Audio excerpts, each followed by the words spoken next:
Hi hello నమస్తే welcome to H6 story board. తాము చెప్పేదే వేదం, చేసేదే చట్టం అన్న రీతిలో సాగుతుంది టీడీపీలో అభ్యర్థుల ఎంపిక విధానం.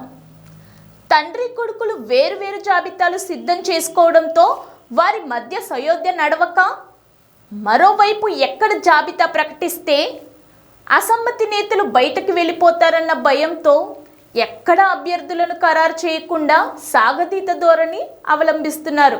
ఉమ్మడి అనంతపూర్ జిల్లాలో అయితే పరిస్థితి రోజురోజుకు దయనీయంగా తయారవుతుంది. పార్టీ జిల్లా అధ్యక్షులకే తాము కోరుకున్న చోట టికెట్ దొరికే అవకాశం లేకపోవడంతో అయోమయ పరిస్థితులు నెలకొంది. మరికొద్ది రోజుల్లో ఎన్నికల నోటిఫికేషన్ వెలువడున్న నేపథ్యంలో అధిష్టానం అనుసరిస్తున్న వైఖరి వాళ్ళలో ఆందోళన రేకెత్తిస్తుంది.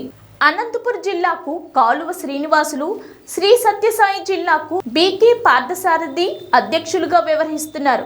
ఇప్పుడు వీరిద్దరికీ అసెంబ్లీ టిక్కెట్లు లేవని పరోక్షంగా పార్టీ అధిష్టానం సంకేతాలిచ్చింది. ఎమ్మెల్యేలుగా గెలిచే అవకాశం లేనందున ఎంపీలుగా పోటీ చేయాలని వారికి సూచించినట్లు తెలుస్తుంది. ఇందుకు ఇద్దరు ససేమిరా అంటున్నారు. 2 రోజుల క్రితం కాలువ శ్రీనివాసులు తాను రాయదుర్గం నుంచి అసెంబ్లీకి పోటీ చేస్తానని కార్యకర్తల సమావేశంలో బహిరంగంగా ప్రకటించారు. అయితే ఆయన ఎట్టి పరిస్థితుల్లోనూ ఎంపీగానే వెళ్లాలని నారా లోకేష్ తన సన్నిహితుల వద్ద తెగేసి చెప్పినట్లు తెలుస్తుంది. బీకే పార్థసారథి కూడా ఎంపీగా వెళ్లడానికి సుముఖంగా లేరు. 3 దశాబ్దాలుగా పార్టీని నమ్ముకొని ఉంటే ఇప్పుడు పెనుకొండ టికెట్ ఇవ్వకుండా ఎంపీగా వెళ్ళమనడంపై ఆయన ఆవేదన వ్యక్తం చేస్తున్నారు. ఇటీవల ఉరవకొండకు చంద్రబాబు వచ్చినప్పుడు కూడా టికెట్ గురించి ప్రస్తావించగా ఆయన దాటివేసినట్లు తెలుస్తుంది. ఇప్పటికిప్పుడు టికెట్ ఖరారు చేస్తే అసమ్మతి నేతలంతా పార్టీని వదిలి వెళ్ళిపోతారేమోననే ఆందోళనతోనే అధినేత చంద్రబాబు సాగతీత ధోరణిలో ఉన్నట్లు తెలుస్తుంది.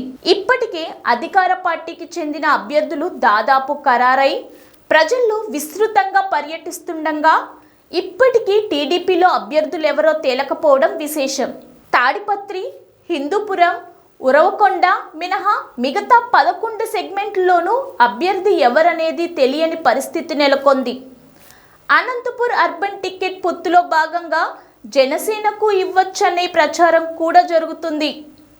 మరోవైపు ఎన్నికల వ్యయం కోసం ఉమ్మడి అనంతపూర్ జిల్లాకు చెందిన ప్రవాస ఆంధ్రులకు చంద్రబాబు, లోకేష్లు గాలం వేస్తున్నట్లు తెలుస్తుంది. మరిన్ని ఇంట్రెస్టింగ్ టాపిక్స్ కోసం చూస్తూనే ఉండండి H6 న్యూస్. ప్రజాశ్రేయసి మా లక్ష్యం.